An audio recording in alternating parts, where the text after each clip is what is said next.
The desk lamp throws harsh shadows across 40 years of research notes. Paper everywhere. Books stacked like It's fragile not the towers. end, you know? The kind of It chaos that feels looks like it. purposeful We'll until figure you it out. realize it's just Together. chaos. Marcus Aldridge sits at 3 in the morning, pen hovering over blank paper. He's been sitting here for 2 hours. The memoir won't write itself, but apparently he won't write it either. His hand moves, stops. It's been a Moves long again. day. Yeah, Chapter 1, but The it's nice Paradox here. of Rest in It is. Pre-Industrial Some things don't Societies. change. I'm glad. He crosses it out. His phone buzzes before he can try again. 3:17 in the morning. Montana area code. Nobody calls at 3:17 unless something's wrong. Grandpa, the voice cracks on the second syllable. Young, male. Familiar in that way voices are familiar when you haven't heard them in months, but you grew up hearing them every Sunday. Eli. Yeah, it's me. I'm sorry. I know it's late. I didn't know who else to call. Marcus sits up straighter. Where are you? At Greyhound Station, Missoula. They kicked me out. Who kicked you out? School, well, the dorm, but basically school. Eli is 19, sophomore at University of Oregon, political science major. Good grades last, Marcus checked.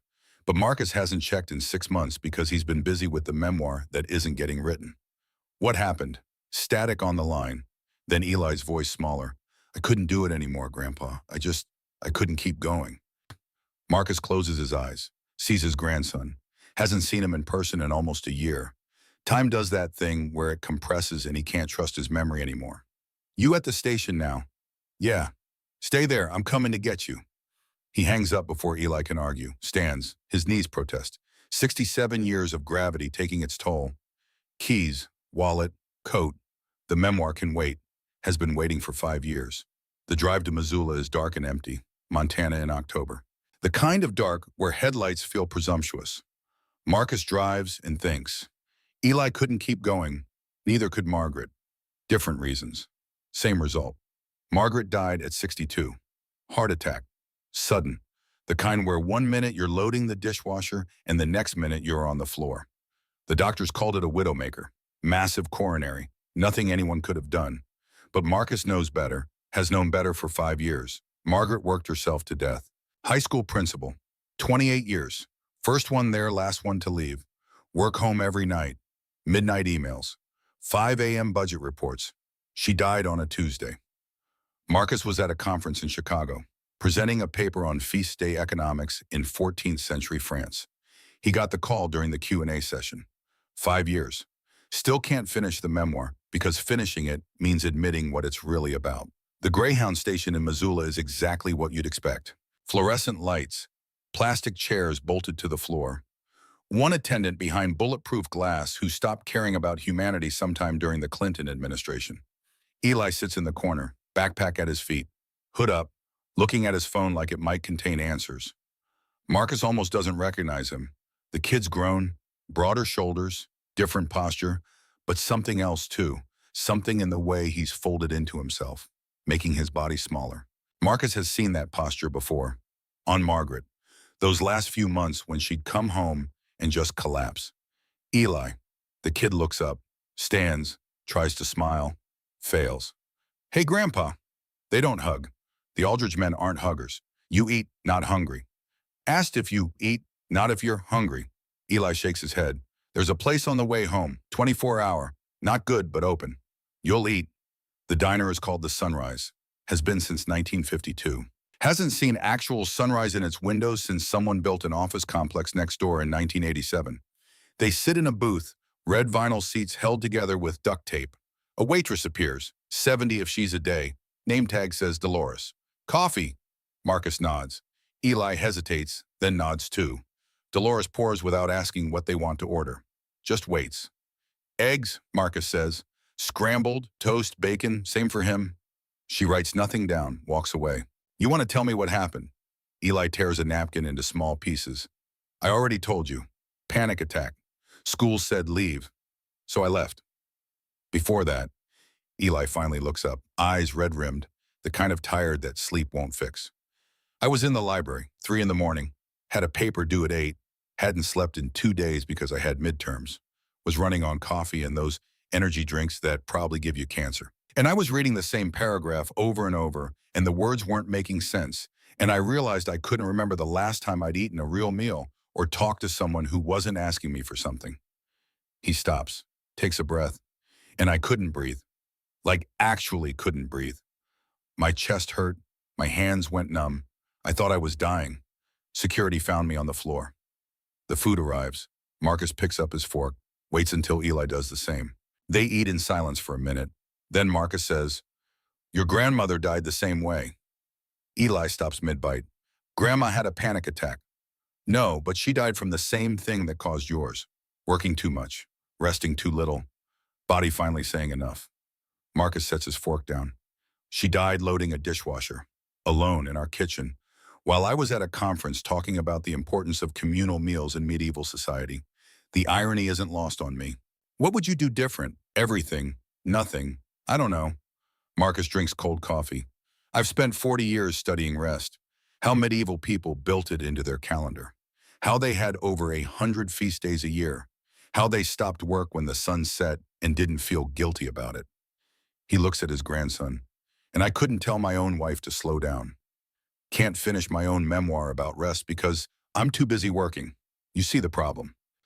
So we're all just broken by him, not broken, trained to believe rest is weakness, that stopping is failure. So what do I do, Grandpa?" Marcus doesn't answer right away. Watches the sky through the window start to lighten. "You come stay with me, take some time, figure out what you actually want instead of what you think you're supposed to want. I can't just stop everything." "Why not?" "Because I have responsibilities. I need to. I should." Those are interesting words. I have, I need, I should. Notice what's missing. Eli waits. "I want. When's the last time you did something because you wanted to?" The question hangs there. Eli doesn't answer. Can't answer. They drive back as the sun comes up.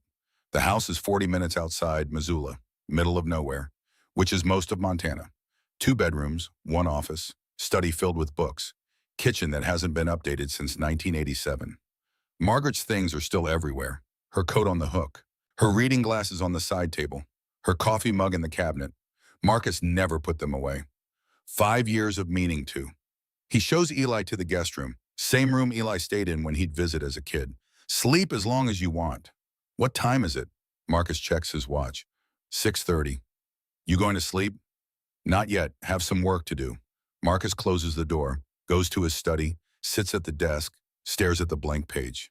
His phone buzzes. He almost ignores it. Then sees the name. "Naomi Rourke." He answers. "Marcus, I know it's early, but I found something you need to see." Naomi's voice has that edge it gets when she's excited about something that doesn't make sense. Marcus met Naomi 30 years ago at a dig site in Turkey. She was finishing her dissertation on Roman bath culture.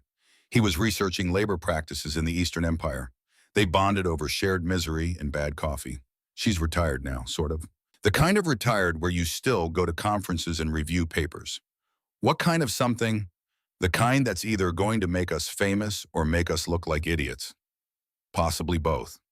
"I've been looking like an idiot for 40 years. I'm comfortable with it." "Good, because this is going to sound insane. You know the old Thornton property up in the mountains past Great Bear?" Marcus knows it. Abandoned ranch. Family left in the 70s. "What about it?" "New owners hired a survey team, ground-penetrating radar, found a structure, underground, stone, sophisticated stone, the kind of sophisticated that doesn't belong in Montana in any century." Marcus leans forward. "How sophisticated?"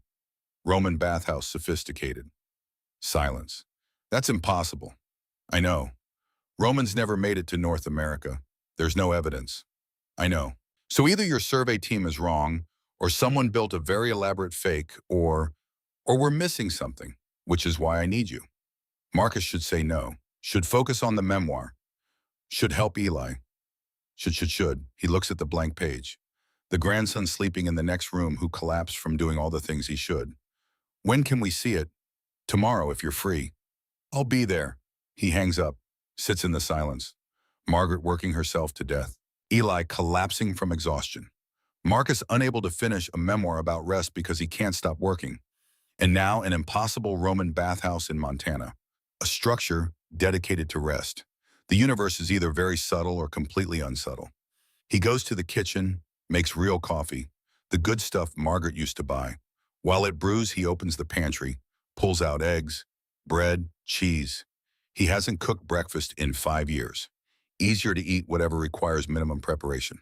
But Eli needs to eat, and Marcus needs to do something with his hands that isn't typing or writing. The eggs sizzle in the pan. He finds a rhythm. Crack, whisk, pour. Actions that require attention but not thought. When did he and Margaret stop making breakfast together? He can't remember. Can't pinpoint the moment it went from regular to rare to never. Life just accumulated. Work filled the spaces. Eli emerges around 9, hair pointing in multiple directions. He stops in the doorway, stares at the kitchen table.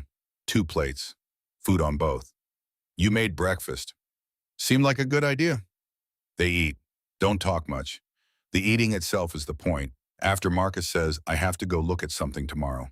Research thing. You can come if you want, or stay here. What kind of research thing? Possibly nothing. Possibly something interesting. Eli considers. Is it work or interesting work? Is there a difference? Yeah, work is the stuff you have to do. Interesting work is the stuff you want to do, but call work so it sounds productive. Marcus smiles. First real smile in he doesn't know how long. Interesting work, definitely. Then yeah, I'll come. His phone rings. He checks the screen. His daughter, Eli's mother, Rachel. Marcus hasn't talked to her in 3 months, maybe 4. Not out of anger, just drift. He answers, Rachel. Dad, hi, is Eli with you? Yeah, he's here. Oh, thank God. The school called me. Said he left the dorm. I've been trying to reach him for 2 days. Marcus looks at Eli, who's suddenly very interested in his empty plate. He's fine. He's staying with me for a while. What happened? They said something about a medical incident. Panic attack. Exhaustion. He needed to stop, so he stopped. Silence on the other end. Then Rachel's voice tight. I can't deal with this right now, Dad. I'm in the middle of a major case. Partnership review in 6 months. I need Eli to figure this out and get back to school. Marcus hears it. The same tone Margaret used to have. The same edge of someone running on empty and angry about being interrupted. He's not going back. Not right now. He needs rest. He needs to finish his degree. He can rest after. That's what your mother said. She rested permanently at 62. Sharp intake of breath. That's not fair. It's true, and Eli's heading the same direction. So he's staying here. He's resting. And you should think about doing the same before you end up like Mom. I don't have time for this conversation. I know. That's the problem. She hangs up. Eli looks up. She's mad. She's scared and exhausted. Same thing your grandmother was. Will she be okay? Marcus doesn't know. Hope so. But hope isn't strategy. Maybe, if she figures it out in time. That night, Marcus tries something he's only read about. The 2-sleep cycle. He goes to bed at 9. Earlier than he's gone to bed in years. Expects his brain to race. But exhaustion wins. He's out in minutes. Wakes at midnight. Exactly midnight.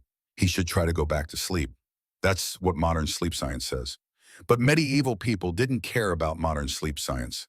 They woke in the middle of the night as naturally as they woke in the morning. Used the time for prayer, for quiet contemplation.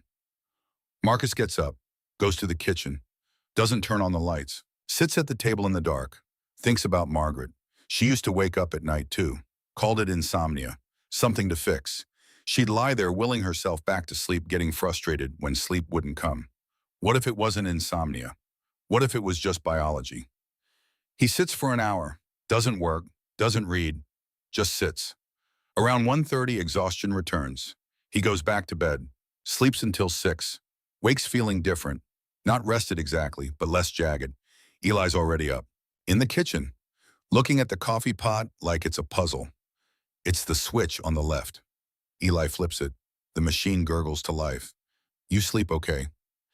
Yeah, actually, yeah. First time in months I didn't wake up feeling like I got hit by a truck.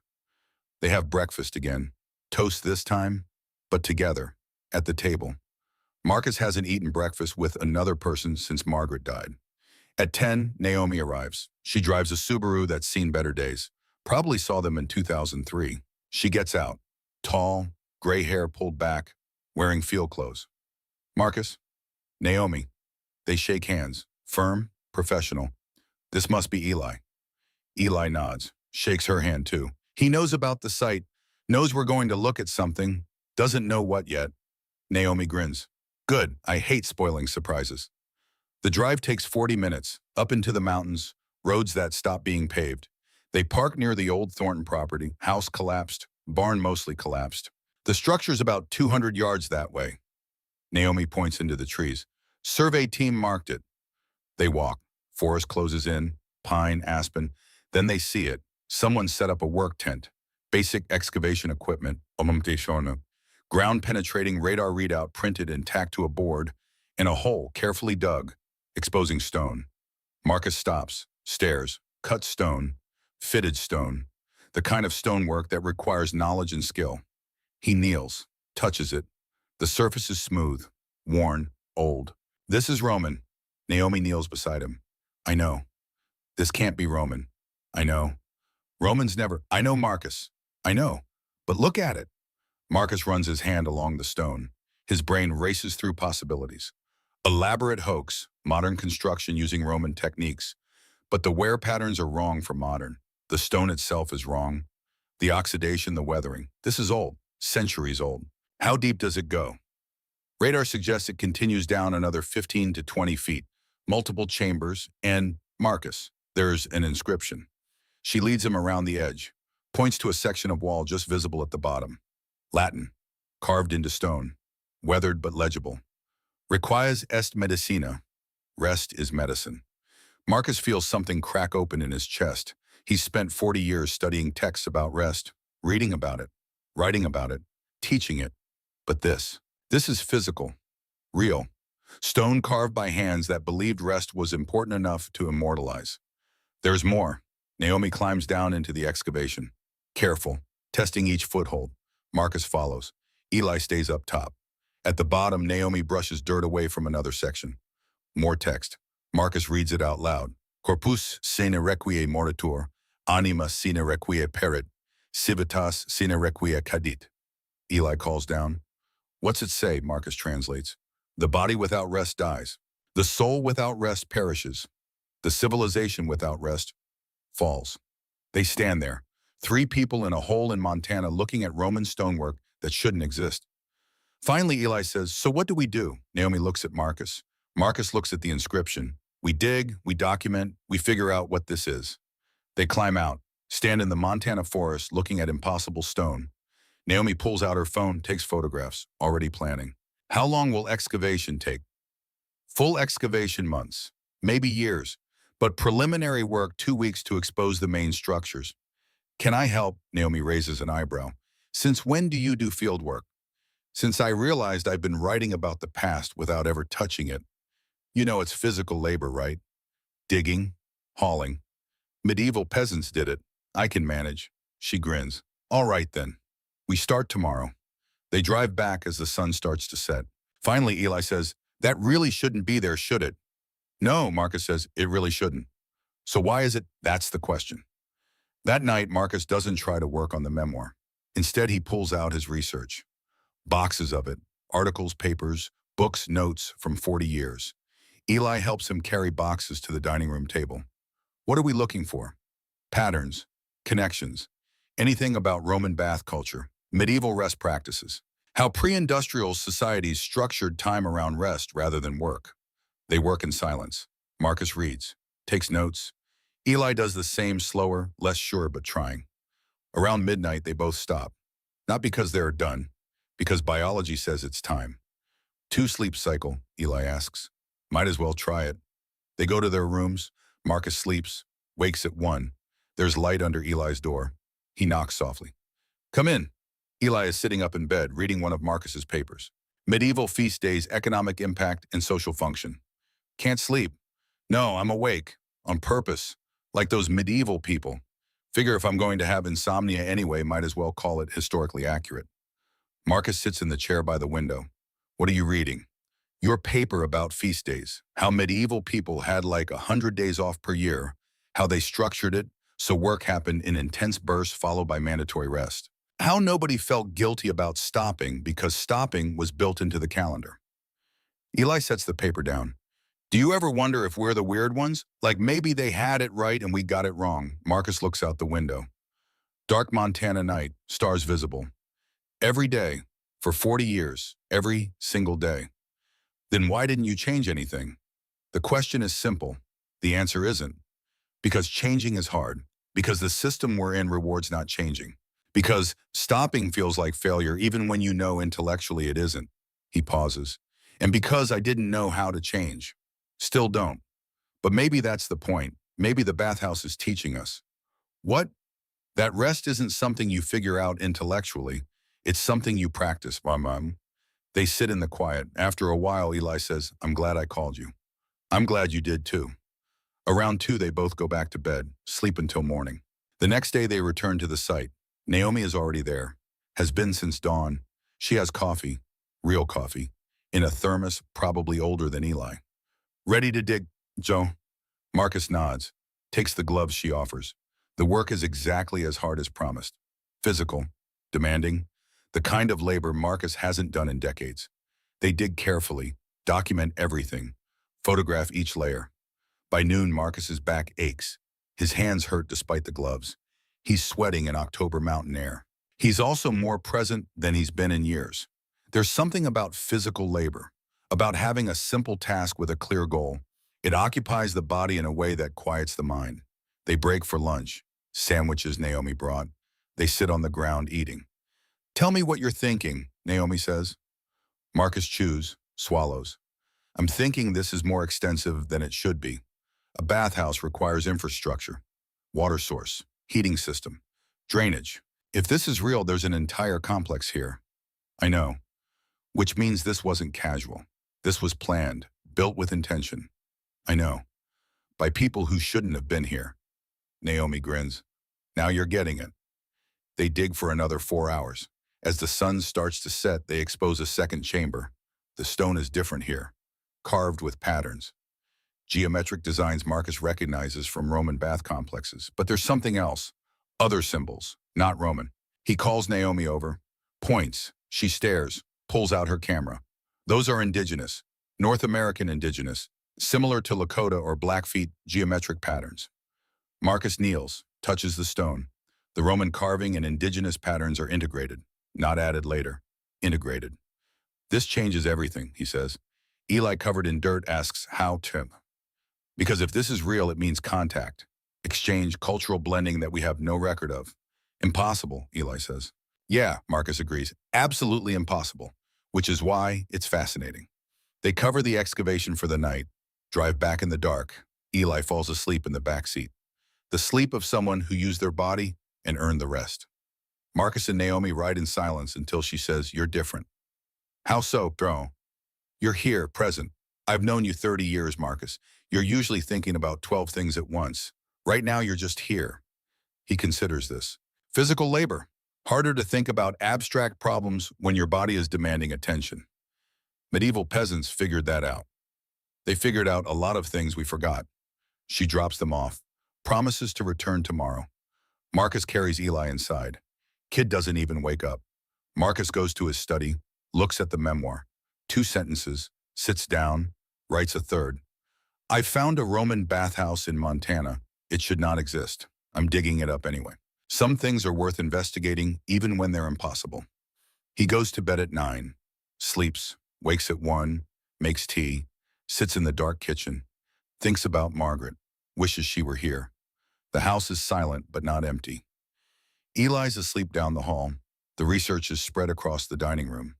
The bathhouse is waiting. Marcus has spent 5 years in a house that felt like a tomb. Tonight it feels like a home. He sits until 2, goes back to bed, sleeps until dawn. The rhythm becomes familiar. Wake at 6, coffee, breakfast with Eli, drive to the site, dig until noon, break, dig until 4, document, cover, drive home. 5 days in, and Marcus's body stops protesting. The ache in his shoulders becomes background noise. The calluses on his palms thicken. Eli changes too, gets color back, stops checking his phone every 10 minutes. On day 6, they expose the 3rd chamber. Naomi calls a halt as soon as the first stones appear. Different configuration. The chamber entrance is sealed deliberately. We need to be careful here. Sealed chambers mean intention. They work slowly, remove stones one at a time. It takes 3 days to open the entrance enough to see in. Marcus shines his flashlight through the gap. The beam catches stone, carved stone. There's something in there. Naomi looks. Her breath catches. We need better light. She pauses. We should stop and bring in a full team. But if we stop, this becomes bureaucratic nightmare. Could be years. Marcus understands, knows academic politics. We have 3 more days before the owner expects a preliminary report. What can we learn in 3 days? Naomi grins. Let's find out. They widen the entrance. Another day of work. By evening, the opening is large enough for a person. Nobody suggests waiting until morning. Naomi goes first. She disappears into the dark. Her voice echoes back. Oh my God. When Marcus's heart rate spikes. Naomi, you okay? Fine, I'm fine, but Marcus, you need to see this. He goes next, squeezes through, then he's inside. His flashlight sweeps the chamber. Stone benches along the walls. Carved. Fitted. The floor is intact. Mosaic tile. Geometric patterns. Roman designs interwoven with indigenous patterns. And the walls. The walls are covered in inscriptions. Latin. But also something else. Symbols Marcus doesn't recognize. Naomi's flashlight joins his. I don't even know what this is. Marcus moves closer to the nearest inscription. Reads, Tres sustinent populum requies sacra, labor honoratus, stercus dignum. Translation, 3 things sustain a people, sacred rest, honored labor, dignified waste. Eli squeezes through, stops, stares. There are more inscriptions, Naomi says. This whole chamber is text, like a library carved in stone. They spend an hour documenting, photographing every surface. Marcus moves to a section where the Latin is clearer. Reads aloud, We came seeking gold, found something better. The people here understand what Rome forgot. That rest is not reward for labor. Rest enables labor. That waste is not shame to be hidden. Waste is cycle to be honored. Who wrote this? Eli's voice is quiet. Someone who knew both worlds. Someone Roman who encountered indigenous knowledge and recognized its value. Naomi is photographing the ceiling. Marcus, look up. He does. The ceiling is carved too, a calendar, circular, divided into sections. Marcus counts, does the math. It's a rest calendar. The Roman sections mark 156 days. The symbol sections mark 13 periods, lunar cycles. 13 moons, Eli says. That's a lot of indigenous North American calendars. They stay in the chamber until midnight, taking photographs, making sketches. Finally, Naomi says, we should stop. Come back tomorrow with better equipment. Bunny. They climb out, seal the entrance temporarily. The drive back is silent, overwhelmed silent. At the house, Eli goes straight to bed. Marcus and Naomi sit at the kitchen table. Coffee that's probably too late, but they drink it anyway. What do you think it means? She asks. I think it means we're missing huge chunks of history, contact we didn't know about. Or it's an elaborate hoax. You believe that? Marcus drinks his coffee. No, which means I have to believe the impossible thing. Naomi nods. Welcome to archaeology, where you're always wrong, just hopefully less wrong than yesterday. She leaves around 1. Marcus doesn't try to sleep, goes to his study, pulls out everything he has on medieval rest calendars. Roman bath culture, indigenous timekeeping systems, spreads it all out, looks for connections. The medieval calendars fascinated him in graduate school. 100 to 150 days per year designated as feast days. Mandatory rest built into the social fabric. Historians usually explain it as religious control. But Marcus never bought that. The economics don't work. Unless rest enables productivity, unless bodies need regular stopping to function over decades. The Romans understood this too. Bath culture, communal spaces dedicated to stopping, and the indigenous calendars. 13 moons, cycles that follow nature. Different cultures, different continents, different times, same understanding. Rest sustains, the bathhouse brings them together, proves they knew each other, built something that honored all 3 approaches, Marcus writes, not for the memoir, just to process. The bathhouse is teaching me what I thought I knew but didn't understand. I spent 40 years studying rest as historical curiosity. But it's not historical, it's human, fundamental. He writes until 3, goes to bed, sleeps until morning. Day 10, they return with better equipment. Portable lights, a generator. They spend the morning photographing every inscription, creating detailed maps. Around noon, Marcus notices something. The inscriptions aren't random, they're organized. Sectioned. This is structured. This section is all about rest practices. This section is about labor. This section is about waste management. Naomi studies the wall. You're right, it's a manual. Someone documented their entire system. Eli is on the floor sketching the mosaic. He looks up. There's more chambers, right? Yeah, Naomi says. At least 3 more. What if each chamber is a different subject? Marcus and Naomi look at each other, then at Eli. That's actually brilliant, Naomi says. They spend the afternoon carefully opening the next chamber. This chamber is smaller. The walls are covered in diagrams, mathematical calculations, engineering schematics. This is the labor section, Marcus says. Look, these are work schedules, time calculations. The diagrams show optimal work periods followed by mandatory rest. 6 hours of intensive labor followed by rest. 3 days of work followed by 1 day of complete stopping. They had it figured out, Eli says, how to work without destroying yourself. One diagram catches Marcus's attention. It shows a day divided into segments. Work, communal meal, rest, work, communal meal, sleep, wake, quiet time, sleep again. They didn't fight biology, they worked with it. Naomi is examining another section. This shows athletic training, maximum 6 hours per day, divided into specific exercises, recovery time built in. Like the Greek athletes, Marcus says. They didn't train constantly. They trained smart. They document everything. The sun is setting when they finish. That night, Marcus can't stop thinking about the work schedules, the careful balance. He thinks about Margaret, her schedule. First one to school at 6:30, last to leave at 6, home by 7, then paperwork, emails, bed around midnight, up at 5:30. Repeat. Weekends she'd try to catch up. No feast days, no mandatory rest, just constant work punctuated by bare minimum sleep. Her body warned her. High blood pressure, fatigue, headaches. She went to doctors. They gave her medication, told her to reduce stress. She nodded, took the pills, kept the same schedule. Marcus did the same. Because the work was important. Students needed her. Research needed him. Except the work continues whether you're there or not. Someone else teaches the classes. Someone else runs the school. The only people who actually need you are the ones you ignore while doing the important work. Eli appears in the kitchen. 2 in the morning. Marcus has been sitting in the dark. Can't sleep. Awake on purpose. 2 sleep cycle. Eli gets water, sits down. Finally, Eli says, I've been thinking about the work schedules. 6 hours max, regular breaks. Yeah, I was doing like 18 hours a day at school, telling myself it was temporary, just until I established myself. Then I could rest. He drinks his water. But there was always something else. The rest kept getting pushed further into the future, until my body just said no.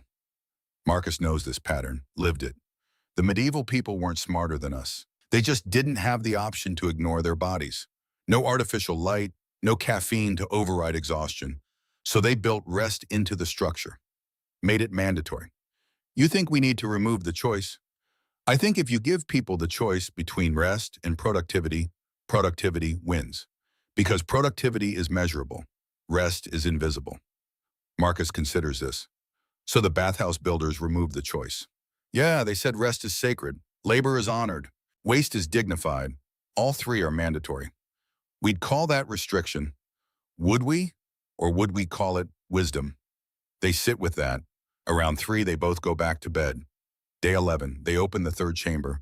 This one is different. The walls are smooth, polished, covered in detailed drawings, sanitation systems, water management, waste disposal. They really did it, Naomi says. A whole chamber about shit. Eli laughs, but Marcus sees the sophistication, the engineering knowledge. This is advanced. Look, separated water systems, clean water here, wastewater there, drainage that uses gravity. Like the Indus Valley, Naomi says. 4,000 years ago, they had indoor plumbing. And it's integrated with everything else. The wastewater from the baths goes to these gardens. Solid waste gets composted. It's a closed system. One inscription catches his attention, larger than the others. Civilitas mensuratur non in aedificando sed in removendo. Civilization is measured not in building up, but in carrying away, he translates. They spend hours documenting the sanitation systems. They understood, Marcus says, that how you handle waste says everything about a society, who does the work, how it's valued.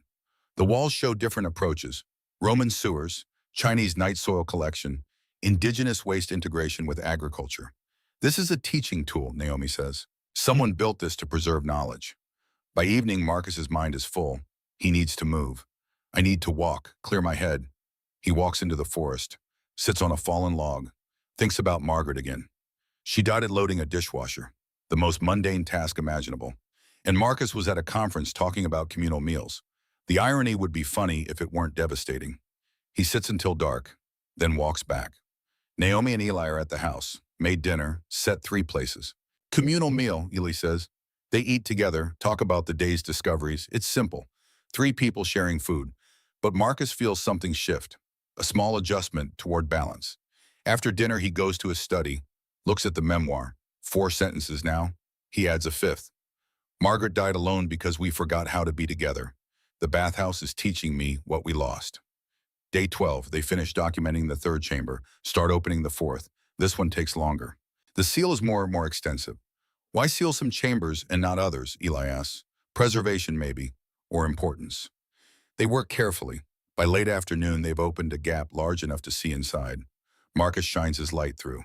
Oh, what? Naomi pushes closer. Oh, what? Eli's impatient. Books, Marcus says. Stone books. The chamber is full of carved stone tablets, stacked, organized. They widen the entrance, squeeze inside, stand surrounded by stone knowledge. Marcus picks up the nearest tablet, reads. This is a medical text, herbal remedies, treatment protocols. Naomi has another. Agricultural, planting schedules, crop rotation. Eli finds a smaller tablet, newer looking. This one's different. Personal, maybe. Marcus takes it, reads. His breath catches. It's dated 1793, written in English. What's it say? Marcus reads aloud. Found the old place today. The one the Blackfeet elders told me about. Stone rooms built by people who came before. People from across the ocean who learned from the people here. Built something together. Knowledge shared. The rooms teach what my people forgot. That rest is sacred. That work has limits. That waste is part of the cycle. I'm copying what I can. Someone should remember. Silence. Then Eli says, someone found this place 200 years ago, and we still forgot. Yeah, Marcus says, we did. They spend the next 2 days documenting every tablet. The knowledge is staggering. Medical treatments, agricultural practices, building techniques, social structures, all showing the same understanding. Humans have limits. Work with them, not against them. One tablet talks about training warriors, maximum 6 hours per day, 3 days on, 1 day off. Strength and endurance balanced with recovery. Same as the Greek athletes, Marcus notes. Another tablet discusses governance. Communities gathering during feast days, using rest time for social organization. They used rest time for politics, Naomi says. That's genius. Democracy requires thinking. Thinking requires rest. The last tablet they examine is different. Personal. Same hand as the 1793 journal. My father worked himself to death. Cleared land from dawn to dusk, every day, no rest. Heart gave out at 42. I was 12. Swore I'd be different. But here I am, 50 years old. Working myself sick, clearing the same land, would have died the same way except I found this place. The stone rooms taught me what my father never learned, that the land needs rest, that bodies need rest. I'm stopping now. Finally, late but not too late, someone reading this, stop sooner. Don't wait. Don't be 50 before you learn. Just stop. Marcus sets the tablet down gently. How old are you, Grandpa? Eli asks quietly. 67. How old was Grandma when she died? 62. How old are you planning to be when you finally stop? Marcus doesn't answer. Can't answer. That night, back at the house, Marcus doesn't try to work. Instead, he sits with Eli. They drink tea. I need to tell you about your grandmother, Marcus says. Eli waits. She was brilliant, funny, dedicated, loved teaching, gave everything to that job, her health, her time, her life, and I let her. Encouraged her even, because I was doing the same thing. We validated each other's workaholism. He drinks his tea. She died loading a dishwasher, alone, while I was at a conference talking about communal meals. What would you do different? Everything, nothing, I don't know. The system we were in rewards what we did. You can't change from inside it. Is it failure leaving? Marcus thinks about the bathhouse. The person who wrote that final tablet. No, leaving isn't failure. Staying until you die is failure. What are you going to do? I don't know yet, but I think the bathhouse is showing me. Day 14. They finished documenting the library chamber. 5 chambers total. Naomi has enough documentation to keep researchers busy for years. What happens now, Eli asks. Now I contact the university. This becomes an official site, full team. Will you lead it? She looks at Marcus. That depends. You interested? Marcus thinks about it. Years of excavation, important work, career-defining work. Also years of exactly what killed Margaret. What broke Eli? No, he says. I'll consult, help with analysis, but I'm not leading another multi-year project. Naomi nods. Fair, I'll handle the bureaucracy. They seal the chambers. All of them. Protect them until official excavation begins. Stand in the Montana forest looking at a Roman bathhouse that shouldn't exist. 3 pillars, Marcus says. Sacred rest, honored labor, dignified waste. We removed all 3, Eli observes. Yeah, and we're collapsing. Can we get them back? Marcus looks at his grandson. I think so. The bathhouse proves people knew once. We can learn it again. They drive home. Last time before it becomes official. At the house, Naomi stays for dinner. They cook together. Simple food, but together after Marcus goes to his study, opens the memoir. He writes, not forcing it, letting it come. The bathhouse taught me in 2 weeks what I couldn't learn in 40 years. That rest isn't something you earn. Rest is what makes work possible. That labor is honored when it has limits. That waste is dignified when we acknowledge it's part of life. These aren't revolutionary ideas. They're ancient ideas. We forgot. I forgot. Margaret died from my forgetting. Eli almost did too. I'm trying to remember now. The bathhouse is showing the way. He writes until 1, stops, goes to bed, wakes at 2, sits in the quiet, thinks about patterns. The bathhouse appearing when he needed it. Eli calling when Marcus was stuck. Around 3, he goes back to sleep. Dreams of stone chambers. Wakes at 6. Feels different. Not rested exactly, but less fractured. Finds Eli in the kitchen, making coffee, toast. They eat together. Plan the day. Not work day, rest day, mandatory stopping after 14 days of digging. What do people do on rest days, Eli asks. Whatever they want, as long as it's not work. That's weirdly hard. Yeah, that's the training. Fighting against biology. They spend the day not working. Walk in the forest, sit by the creek, read books that aren't research. It's harder than Marcus expected. His mind keeps reaching for tasks, but he resists, practices stopping. By evening, something shifts. The guilt fades, the restlessness settles. They make dinner together. 3rd communal meal in a row, starting to be pattern. After Marcus returns to his study, not to work. To look at what he's built over 40 years. 17 books, hundreds of papers, all explaining how people used to rest. None of it changing his own behavior. He thinks about impact, legacy, what matters. The books will survive. Other scholars will build on it. But Eli is here now, learning, getting a chance to do it differently. That matters more. He goes to bed at 9, sleeps through both cycles. First time in weeks, solid sleep, wakes at 6, feels something he hasn't felt in years. Rested. 3 weeks after they seal the bathhouse, Marcus gets an email. Not the university offer he expected, something else. From James.Kowalski at Harvard.edu, subject, Montana Discovery. Marcus, word travels fast in our field. Heard about your bathhouse find. Remarkable if true. Impossible if true. Either way, I need to see it. I'm writing a book on pre-Columbian contact theories. This could be the evidence that changes everything. Or the hoax that embarrasses everyone. I'll be in Montana next week. We should talk. James Marcus stares at the screen. James Kowalski, Harvard. They went to graduate school together 30 years ago. Both studied under the same advisor. Both competed for the same positions. James won most of those competitions. Better credentials, better publications, better political instincts. They haven't spoken in 5 years. Not since James published a paper contradicting Marcus's research on medieval labor practices. Called it romantic historicism untethered from economic reality. Marcus had wanted to respond. Margaret told him to let it go. You can't win against Harvard, she'd said. Just do your work. He'd listened, did his work. Watch James's career ascend while his plateaued. And now James wants to see the bathhouse. Marcus should say no, should protect the discovery, wait for official excavation. But part of him wants James to see it, wants to prove that the romantic historicism was right, that pre-industrial societies understood something modern economics missed. He replies, James, the site is sealed pending university excavation, but I can show you the documentation. Come Tuesday, we'll talk. Marcus Tuesday arrives cold. First real Montana winter weather, snow threatening. James pulls up at 10 in a rental car. Same James, tailored coat, leather bag. The look of someone who's never doubted his place in the world. Marcus meets him at the door.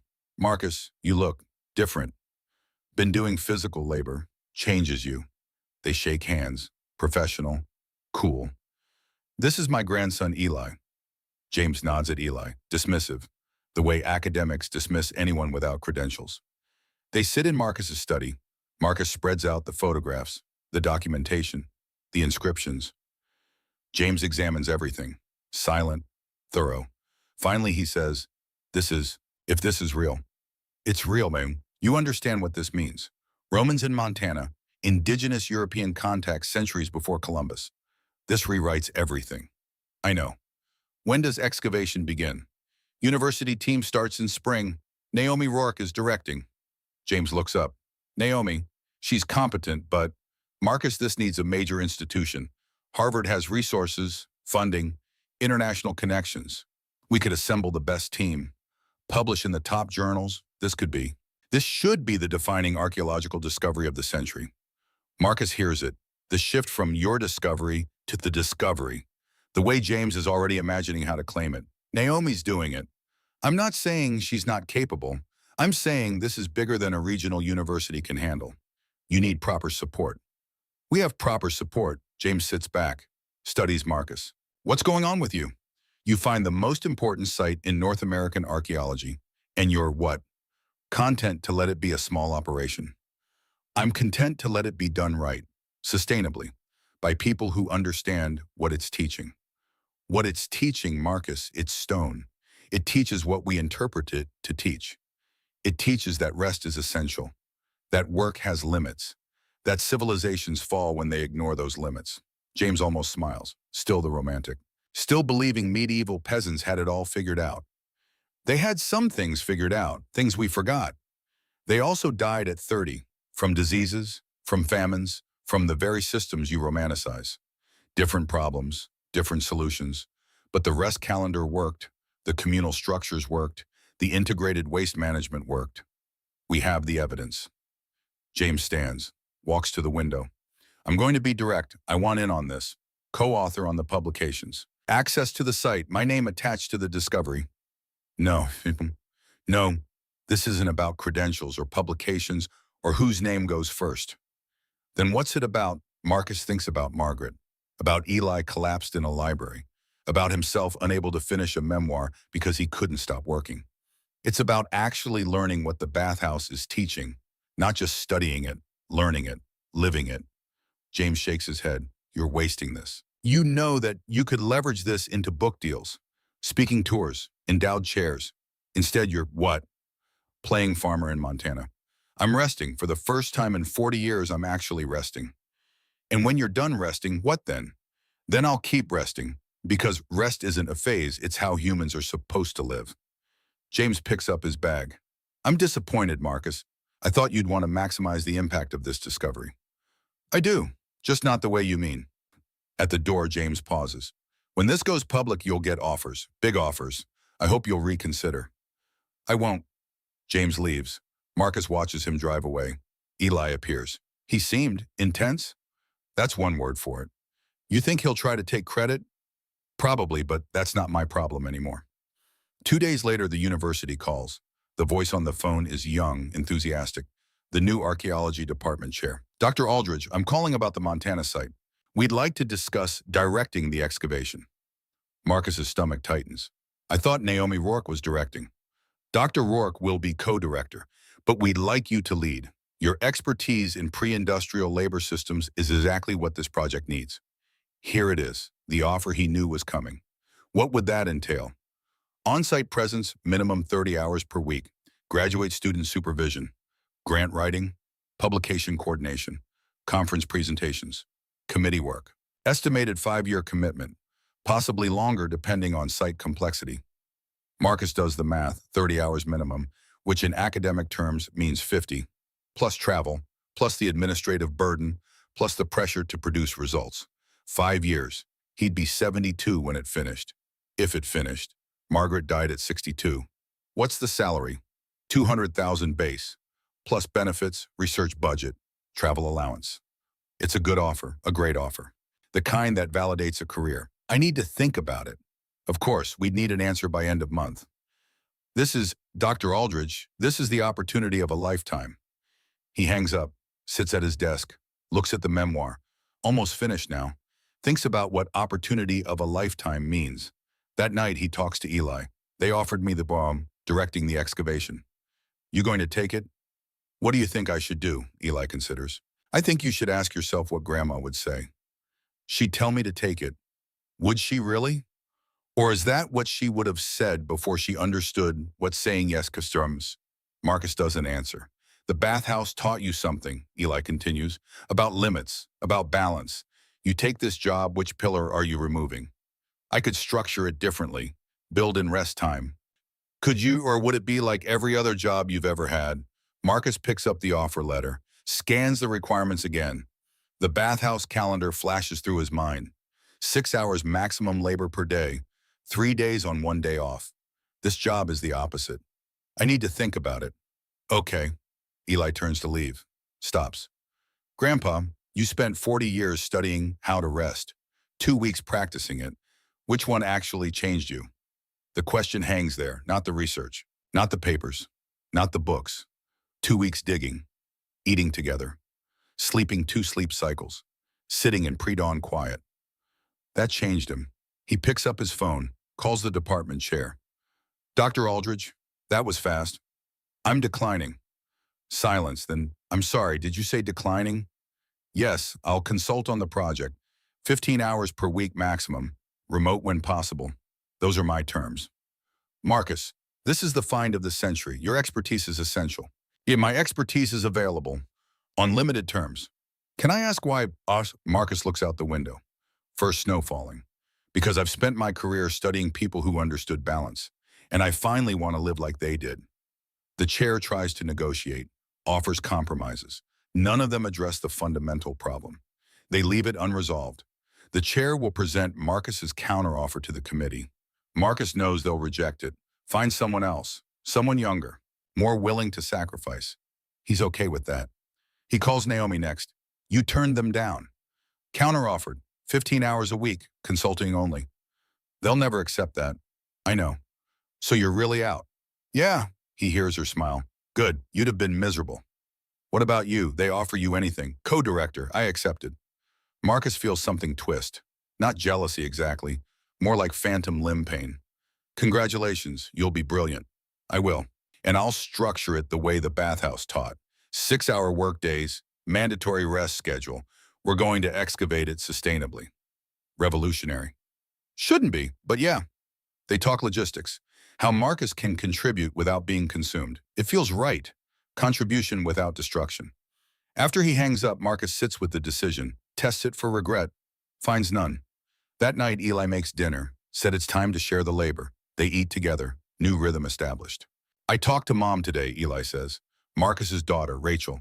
They haven't spoken in months. How is she stressed, working 60 hours a week? Says she's up for partner, but it requires proving she can handle the workload. Marcus knows this story. What did you tell her? I told her about the bathhouse, about what we learned, about how Grandma died chasing the same thing. How'd she take it? Defensive at first, said her situation is different. Then she got quiet. Asked if I was okay, really asked. I told her yeah, because I stopped. And she said maybe she should visit.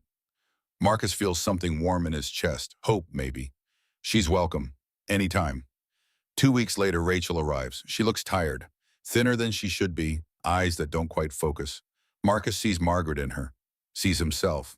He doesn't lecture, doesn't explain, just lives the rhythm, shows her the 2 sleep cycle, the communal meals, the work hours with limits. First 2 days she fights it, checks email constantly, takes work calls, apologizes for being unavailable. Third day she starts to settle, sleeps through first cycle, wakes at 1, finds Marcus and Eli in the kitchen. This is the middle of the night thing. 2 sleep cycle, pre-industrial norm. She sits, tentative. What do you do during this time? Nothing, everything, think, talk, exist. They sit in the dark, silent. Then Rachel says, I can't remember the last time I just sat, without working, without screens, without purpose. Yeah, Marcus says. I couldn't either, until the bathhouse. I'm killing myself, aren't I? Just like Mom. Yeah, probably, unless you stop. The partnership track. If I stop, I lose it. Is the partnership worth dying for? She doesn't answer. They sit in the quiet. By the end of the week, Rachel is sleeping both cycles, eating every meal with them, working maybe 2 hours a day, looking more alive. Last night, before she leaves, she says, I'm going to quit. The partnership track, maybe the firm. I don't know what comes next, but I know this isn't sustainable. Marcus doesn't tell her she's making the right choice. She knows. After she leaves, Marcus sits with Eli, thinks she'll actually quit. Yeah, she's stubborn like Grandma, but smart like Grandma. Once she decides something, she does it. The weeks pass, November slides into December. Marcus establishes new patterns, writes 3 hours in the morning, consults on the bathhouse 2 hours in the afternoon, stops every day. The memoir gets finished, not because he forces it, because it's ready. He sends it to a publisher, small press, they accept it, publication in 6 months. The university committee rejects his consulting terms, hires someone else to direct. Marcus feels no regret, just hope that they learn faster than he did. Then James Kowalski calls. Marcus, I heard about the university decision. I'm sorry. I'm not. Listen, I want to propose something, a collaboration.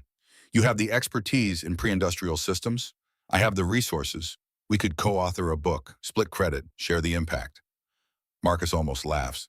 You tried that 2 weeks ago. I said no. I'm being more generous now. Full co-authorship, equal billing. James, why do you want this so badly? Silence, then, because it matters. This discovery could reshape how we understand contact history, trade networks, cultural exchange. It's important. Or what? Or it's a high-profile project that could lead to more funding, more prestige, more leverage. Both can be true.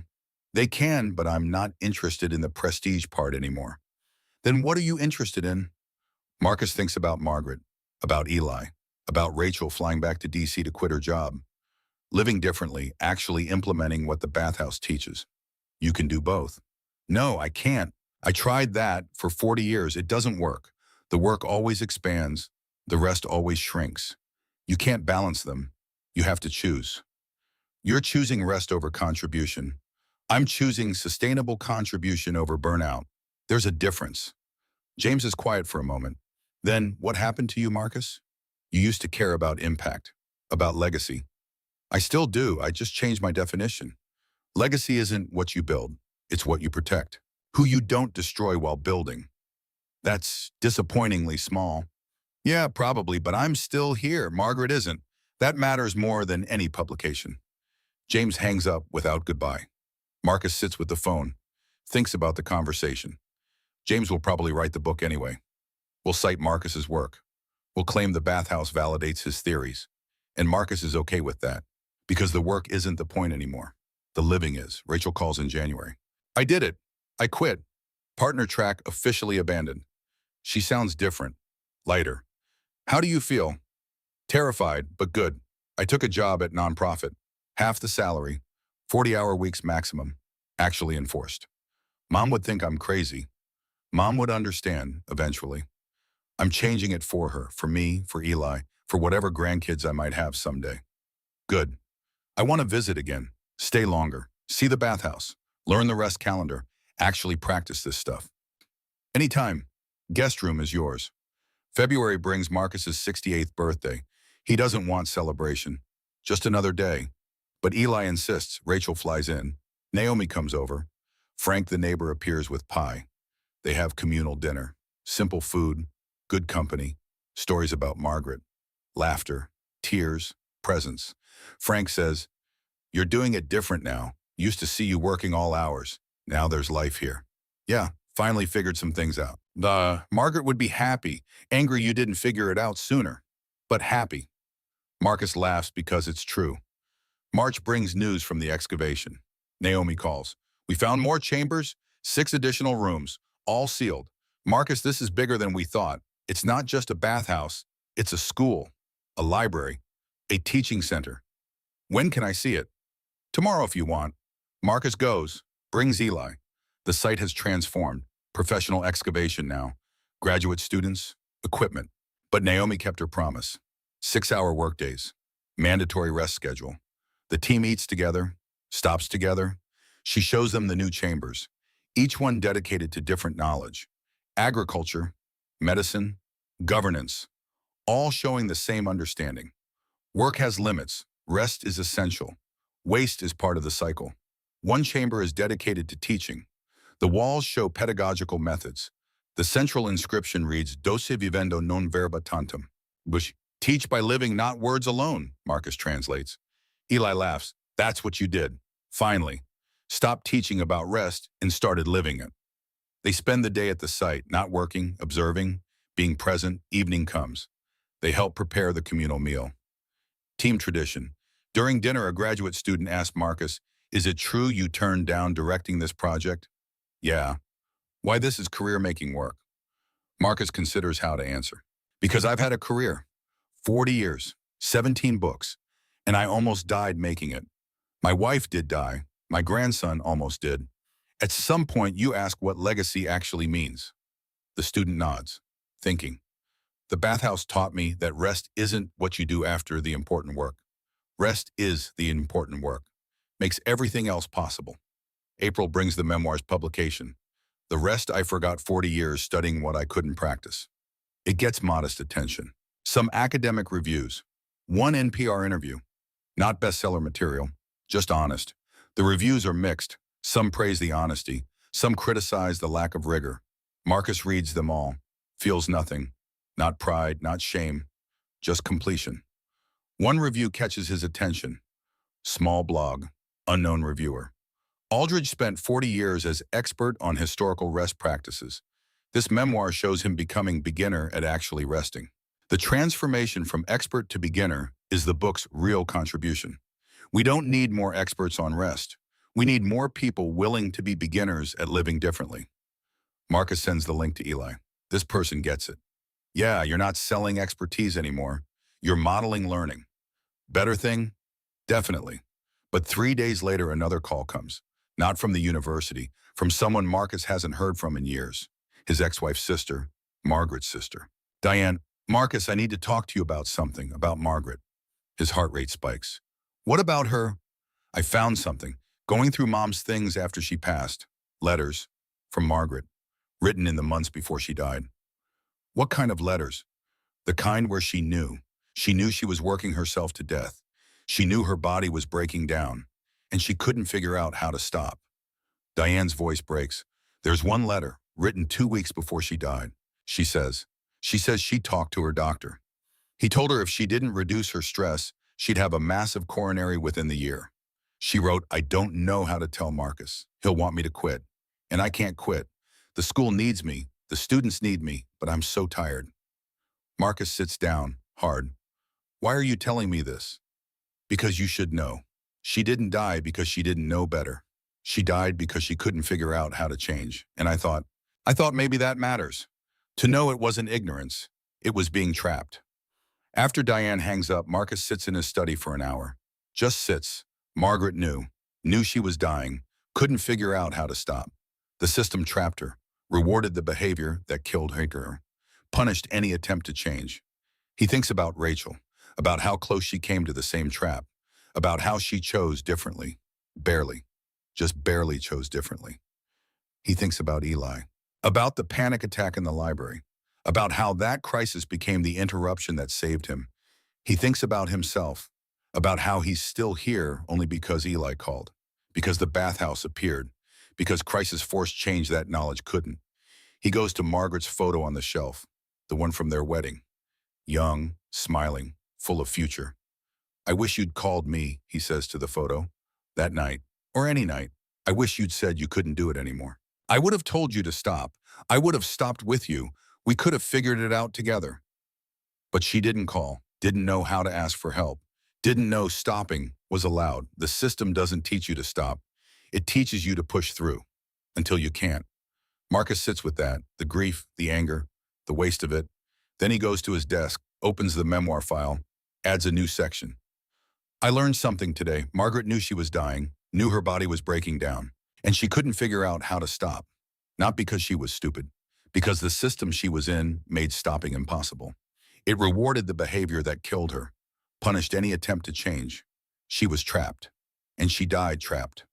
I'm writing this for anyone else who feels trapped, who knows they're killing themselves but can't see a way out. The way out is to leave, entirely. The system won't change to accommodate your health. You have to leave the system. It will feel like failure. It will feel like giving up. It will feel wrong. Do it anyway, because staying kills you. Margaret proved that. Eli almost proved it. I almost proved it. The bathhouse taught us there's another way, but you have to be willing to leave everything you've built to find it. He saves the file, sends it to his editor. New section, final section. This is what the book needed. May brings news. James Kowalski published a paper. Pre-Columbian contact evidence, the Montana bathhouse discovery. He cites Marcus's documentation, uses the photographs, draws conclusions about Viking trade routes and indigenous knowledge exchange, gets it published in a top journal. International attention. Marcus reads it, finds it. Fine. Academically sound, well-researched. Missing the point entirely. James treats the bathhouse as historical curiosity. Evidence for contact theories. Completely ignores what it teaches about rest, about sustainability, about human limits. But that's James. That's the system. It takes knowledge and makes it abstract. Safe, academic. Marcus closes the paper. Doesn't respond, doesn't need to. The bathhouse will teach anyone willing to learn. Whether James learns or not isn't Marcus's problem. Rachel calls in June. I've been at the nonprofit 6 months. I'm happy, like actually happy. I wake up and don't dread the day. I eat lunch, I leave at I have evenings, weekends, a life. Good. The partnership I gave up. They gave it to someone else. She's already showing up in the hospital twice a week with stress symptoms. And I feel, guilty isn't the right word, sad maybe, that this is what success looks like. Yeah, but I'm also grateful that I got out before it killed me like it killed Mom. They talk for an hour, just talk. No agenda, no rushing. The kind of conversation Marcus and Margaret used to have before they forgot how. July brings heat, Montana summer.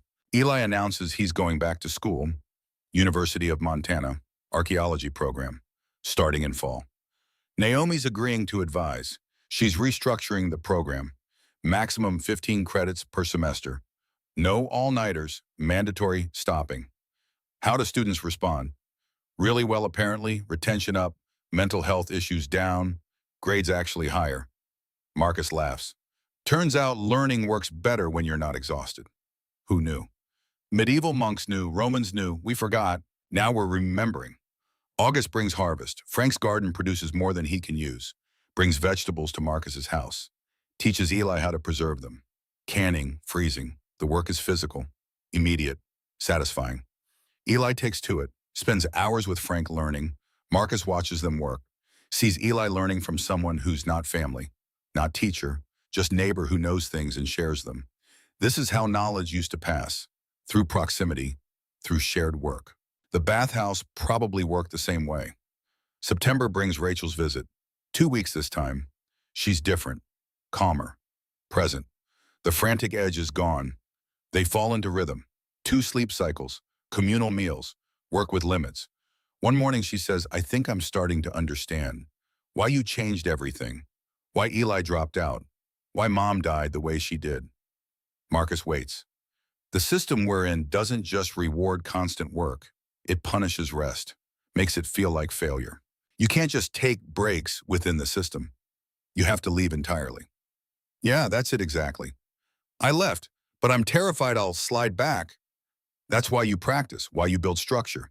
The bathhouse people didn't trust willpower. They built rest into the calendar, made it mandatory. How do I do that in DC, Marcus thinks. You create your own calendar, 6 hours work maximum, 1 day off per 3 days on. Communal meals, whatever works for you. But make it non-negotiable. And if my boss objects, then your boss objects, but you hold the line, because the alternative is becoming mom. Rachel nods, learning, becoming beginner at living differently. She leaves in September, takes the rest calendar Marcus created, promises to implement it. October brings the first cold snap.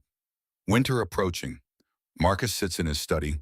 The memoir has been out 5 months, sold 4,000 copies. Not huge numbers, but 4,000 people read about his learning. Maybe some of them start their own learning. He starts a new project, not a book, a teaching series. Videos, short ones, explaining the bathhouse, the rest calendar, the 3 pillars, not academic lectures, conversational, for people like Rachel, like Eli, like himself before the bathhouse. Eli helps him film. They use the kitchen, the forest, the bathhouse site when Naomi allows it. Nothing fancy, just Marcus talking, sharing what he's learned. They post the first one in November. Introduction to the rest calendar, what medieval monks knew that we forgot. It gets 200 views in a week. One comment reads, "I'm a doctor, work 80-hour weeks. Thought it was normal. This made me realize normal isn't healthy. Starting 2 sleep cycle tonight. Thank you." Marcus reads it 3 times, feels something warm, connection. They make more videos, 1 per week. The audience grows slowly. 500 subscribers, 1,000. Not huge, but steady. December brings the solstice, full year since the bathhouse. Marcus and Eli make it a tradition. Solstice evening, reflecting. "You're different," Eli says. "More here, less in your head." "I feel different, lighter, like I was carrying weight I didn't realize was weight." "What weight?" "Proving, always proving I was valuable through production. The bathhouse taught me I can just be." That's the rest thing, sacred rest, not rest you earn, rest that's sacred because you're human. He saw, yeah, took me 67 years to understand. They sit in comfortable silence. Then Eli says, "I'm going back to school, for real. Archaeology program," Naomi's advising. "I know, you told me." "No, I mean, I'm ready, actually ready, not forcing it, not proving anything, just ready to learn again." Marcus feels something, not surprise, acknowledgement. Good. January brings Marcus's 69th birthday.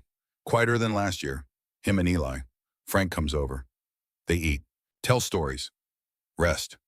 Marcus thinks about Margaret. Would be 67 if she'd lived. Same age he was when everything changed. He wishes she were here. Wishes she'd had chance to learn. But wishes don't change what happened.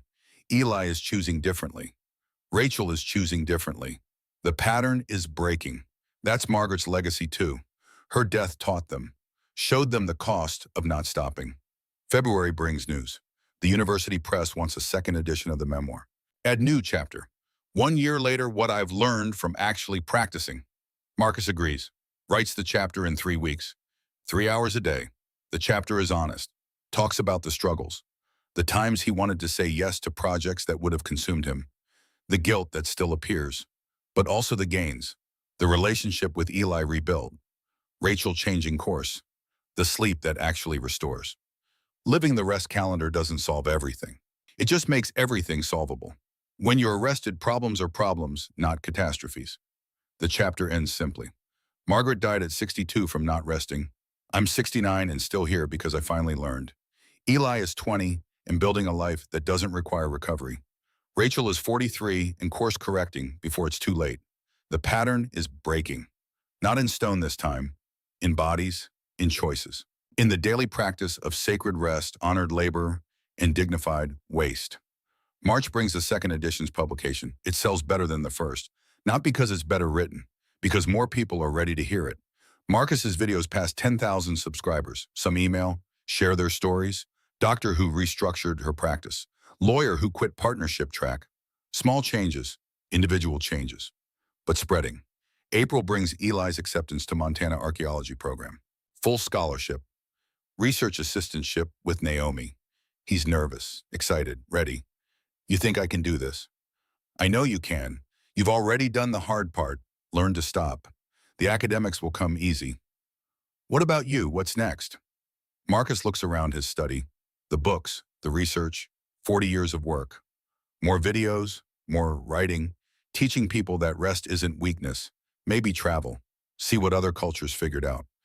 You're not retiring. No, but I'm retiring from the kind of work that kills you, keeping the work that gives life. That's allowed. That's required. Honored labor means labor that honors you back. May brings the spring excavation season. Marcus visits monthly now. Naomi shows him the progress. More chambers, more knowledge. The team is thriving. 6-hour days. Rest calendar. Productivity is higher than traditional excavations. Other programs are watching, Naomi says, asking how we structure time, how we prevent exhaustion. You're changing the field. We're changing it. The bathhouse is changing it. They stand in the main chamber. The 3 pillars inscription. You know what I realize, Naomi says. This isn't just advice. It's physics. Energy in, energy out. You need both. Balance or the system collapses. That's simple, and that hard. Marcus nods, knows this truth. They sit, rest, just exist in the space where ancient people try to preserve wisdom. The sun sets. Montana sky turns impossible colors. Marcus watches, present, alive without proving it, thinks about what endures. Not the books necessarily, not the academic reputation, but this, the sunset, the company, the knowledge embodied and practiced. The bathhouse will be here long after he's gone. Teaching, showing, preserving. Eli will build a different life. Rachel already is. That endures. Not what you build, what you protect, what you pass on. The stone taught him that. The 3 pillars. Sacred rest, honored labor, dignified waste. Remove one, everything collapses. Keep all 3, the system sustains. Simple physics, hard practice, necessary wisdom. He stands, helps Naomi secure the site, drives home as dark settles. Eli has dinner ready. They eat, share the day. Later, Marcus goes to his study, looks at the calendar on his wall, his rest calendar, 156 days marked. He's kept it all year, every rest day honored, every work limit maintained. The hardest thing he's ever done, and the thing that saved him. He writes one final entry in his journal. Year 2 begins tomorrow. The learning continues, the practice deepens. The bathhouse keeps teaching, and I keep being beginner. That's enough. That's everything. That's what endures. He closes the journal, turns off the light, goes to bed at 9, sleeps until 1, wakes, sits in the quiet dark, thinks of nothing, everything, sleeps again until dawn. The rhythm continues, the cycle sustains, the pattern holds, sacred rest, honored labor, dignified waste, what the stone taught, what the body learned, what the life embodies. Simple, hard, true. 3 months later, Marcus gets a call he doesn't expect, from James Kowalski.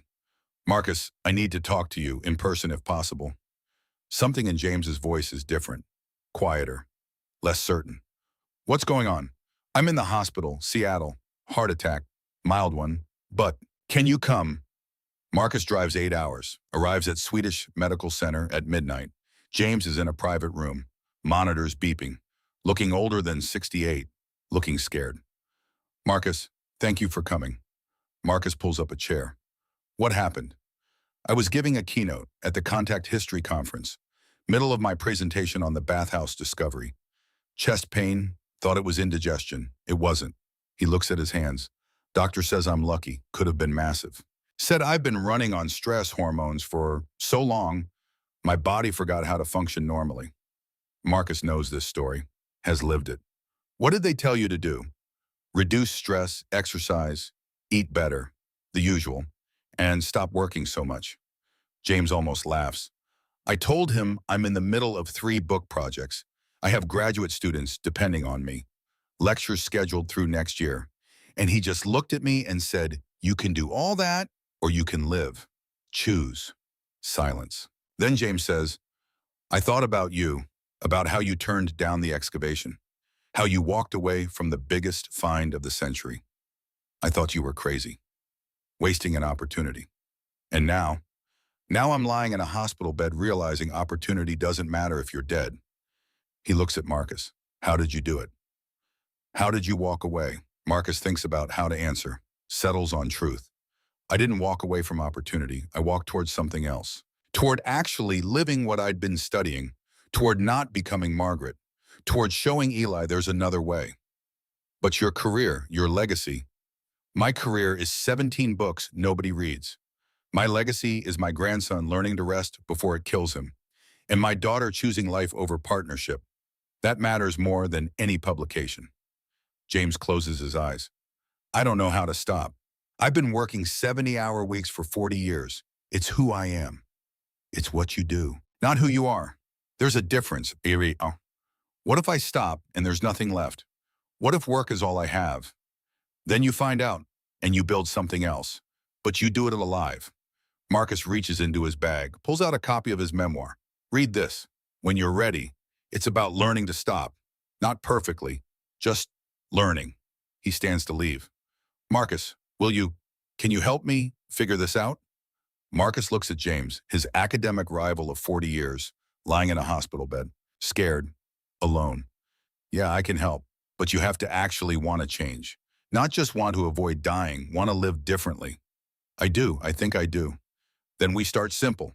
2 sleep cycle, communal meals, work limits, the basics. The medieval stuff. The human stuff. Medieval people just didn't forget it. Marcus visits James 3 more times before James is discharged. They talk about the bathhouse, about rest calendars, about the 3 pillars. James listens, actually listens. For the first time in 40 years.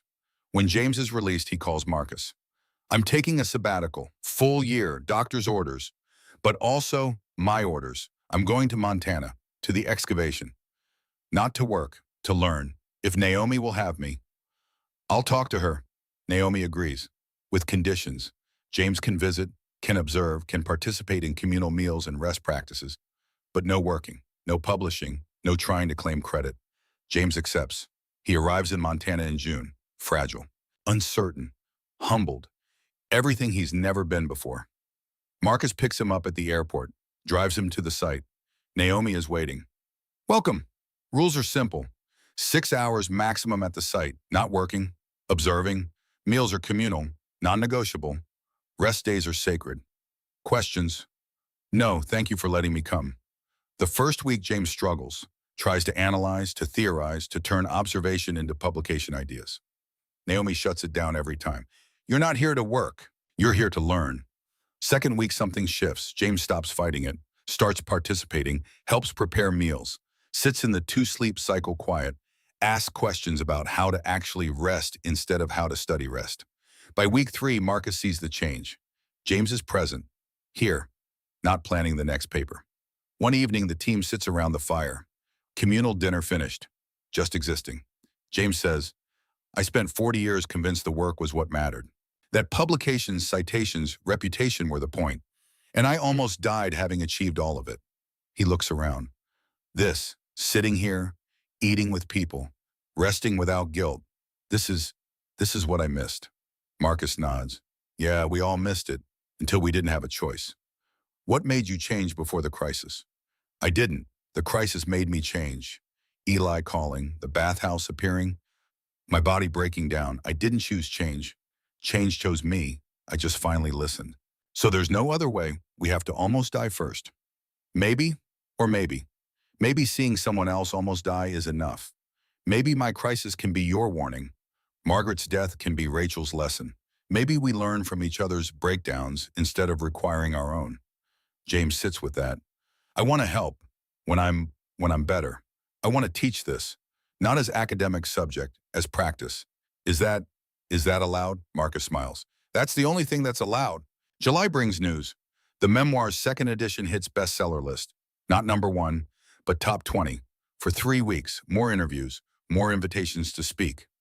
Marcus accepts some, declines most, accepts the ones that align with rest calendar, that allow him to teach by living not just words, declines everything that requires sacrifice, everything that asks him to prove dedication through exhaustion. August brings a letter from the university offering an endowed chair, the Margaret Aldridge Chair in Sustainable Work Practices, named after his late wife, honoring her memory by teaching what killed her. The irony is almost perfect. Marcus reads it, cries, then accepts. But with conditions. 10 hours per week maximum, no administrative duties. Focus entirely on teaching students how to work sustainably. They agree. He starts in September. 1 class. Living the Rest Calendar, Pre-Industrial Wisdom for Modern Life. 20 students, mixed ages. all burned out, all looking for different way. First day, Marcus says, this class meets 6 hours per week. No homework, no exams, no papers. We practice. That's it. You'll learn 2 sleep cycle, communal meals, work limits, seasonal rhythms, not by studying them, by living them. One student raises her hand. How do we get graded? You don't. You either practice or you don't. This isn't about performance. It's about survival. The class is different, revolutionary. Uncomfortable at first. Students struggle with not working, with just being, with rest that's not earned. But slowly they change, start sleeping better, eating together, setting boundaries. One student says, this is the first class I've taken where I feel more alive at the end than at the beginning. That becomes Marcus's measure of success.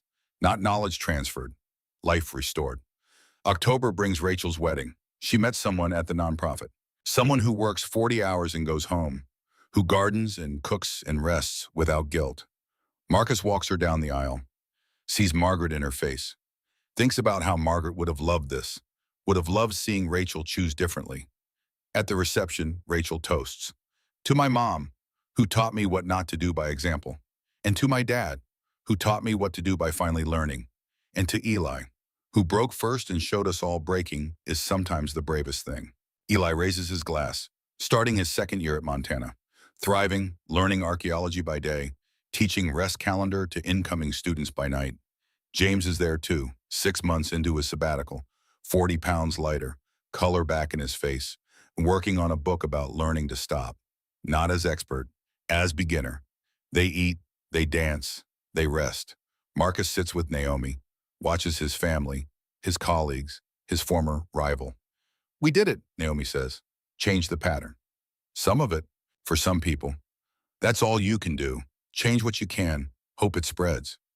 November brings the first snow. The cycle turns. Winter approaches. Marcus is teaching. Eli is learning. Rachel is building. James is recovering. The bathhouse excavation continues. Slowly. Sustainably. Naomi runs it with 6-hour days and sacred rest. Knowledge spreads. Not viral, not explosive, just steady. One person telling another. One student teaching another. One former workaholic showing another there's different way. December brings the solstice. 2 years since the bathhouse. Marcus sits in his study, looks at what he's built. Not the 17 books, the relationships, the changes, the waves that didn't end the way Margaret's did. He writes in his journal, 2 years. Eli's thriving, Rachel's married, James is alive. I'm teaching students to rest. The bathhouse is being excavated sustainably. Margaret's memory is honored not by monument, but by changed lives. This is legacy, not what you build, what you protect, who you save, including yourself. He closes the journal, goes to bed at 9, sleeps until 1, wakes, finds Eli in the kitchen. Rachel's visiting. She's there too. James stopped by earlier, stayed for dinner, is asleep in the guest room. The house is full, alive, people resting together. Can't sleep, Rachel asks. Don't want to. This is the good time. They sit, 3 generations, one former rival turned friend, all learning the same lesson at different speeds. Marcus looks around his kitchen, thinks about Margaret, how she'd love this, how she'd be proud and angry and relieved all at once. I wish she were here, he says. She is, Eli says. This is what she would have wanted, for us to figure it out, to stop killing ourselves, to actually live. You think, I know, she loved us. She would have wanted this. They sit until 2. Then all go back to bed. Marcus sleeps until dawn, wakes feeling something he's felt increasingly often. Grateful, present, alive. The rest researcher finally at rest, not perfectly, not completely, but actually, really, truly at rest. Marcus is 73, retired from teaching, still making videos, still consulting with Naomi on the bathhouse. The excavation is complete. 6 years of sustainable work. Every person who worked on it left healthier than they arrived. The findings are published. International recognition, proof of pre-Columbian contact, evidence of cultural knowledge exchange, but more importantly, proof that sustainable work is possible, that you can do important things without destroying yourself. Eli is 25, PhD candidate, studying under Naomi, writing dissertation on sustainable archaeological practice lessons from the Montana bathhouse excavation. Rachel has 2 kids, works 30 hours a week, Volunteers teaching rest calendar to burned-out professionals. James published his book, The Expert's Guide to Being a Beginner, Learning to Stop After 40 Years of Going. It's his biggest success. Not academically, commercially. Regular people buy it, read it, change because of it. He visits Montana twice a year, helps Marcus with the videos, teaches occasional workshops. He's 73, alive, grateful for the heart attack that saved him. The bathhouse is now a protected site. Small museum, educational center, run by a rotating team. 6-hour days, mandatory rest calendar. Thousands visit each year, come to see the stone, stay to learn the lessons. Marcus goes monthly, sits in the main chamber, reads the inscription. Tres sustinent populum requies sacra, labor honoratus, stercus dignum. 3 things sustain a people: sacred rest, honored labor, dignified waste. He thinks about Margaret, about how it took her death to teach him to live, about how that's the tragedy and the gift, the tragedy that she didn't get to learn, the gift that her death taught others. One day, sitting in the chamber, Marcus has a visitor, young woman, early 30s, doctor's coat over street clothes. Dr. Aldridge, I'm sorry to interrupt. Not interrupting, just sitting. I read your book, both editions, and I needed to thank you. Marcus gestures to the bench. She sits. I'm a surgeon, was working 80-hour weeks. Thought it was normal, necessary, what the job required. Then I started having chest pains. I'm 32, no family history, perfect health, except I wasn't sleeping, wasn't eating right, was running on coffee and adrenaline. She wipes her eyes. I read your book, about your wife, about your grandson, about you learning to stop, and I quit, took a position at a different hospital, 40 hours maximum. They thought I was crazy, but I'm alive, and I'm a better surgeon because I'm rested. Marcus nods. That's good. I'm glad. I wanted you to know that your wife, her death, it saved my life. That sounds terrible, but it's true. It doesn't sound terrible. It sounds like meaning, like her death wasn't just waste. It taught something. The woman stands.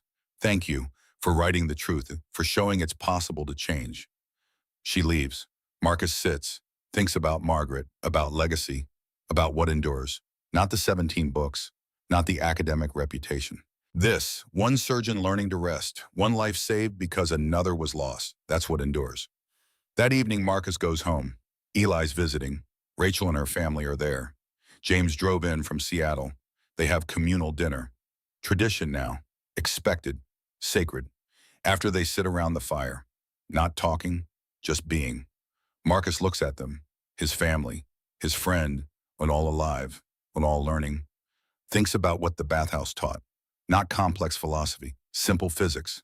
Energy in, energy out, balance, or the system collapses. They balanced. The system holds. I want to tell you something, Marcus says. They turn, wait. I've been thinking about stopping. The videos, the consulting, the occasional teaching. Just stopping. You sure, Eli asks. Yeah. I'm 73. I've said what I need to say. Done what I needed to do. Now I want to just rest. Actually rest. Not productive rest. Not rest that enables more work. Just rest. Rachel smiles. What will you do? I don't know. Sit, walk, watch the seasons. Exist without purpose beyond existing. That sounds good. James nods. That sounds perfect. They sit in the quiet, fire crackling. Montana night settling around them. Marcus feels complete, not finished. Complete. The work continues. The bathhouse teaches. The knowledge spreads. But his part is done. He can rest now. Really rest. The 3 pillars, sacred rest, honored labor, dignified waste. He honored the labor. For 73 years, more than enough. Now for the rest. The sacred rest. The rest that's not earned but simply is. The rest that sustains, that heals, that makes life worth living. Marcus closes his eyes, feels the fire's warmth, hears his family's breathing, thinks one last time about Margaret. I learned, he whispers to her memory. Finally, completely, I learned. And for the first time in years, he feels her presence. Not grief, not loss, just her, saying what she would have said. About time. He smiles, opens his eyes, looks at Eli, at Rachel, at James, at the life they've built together. sustainably, with rest woven through like stone through ancient walls.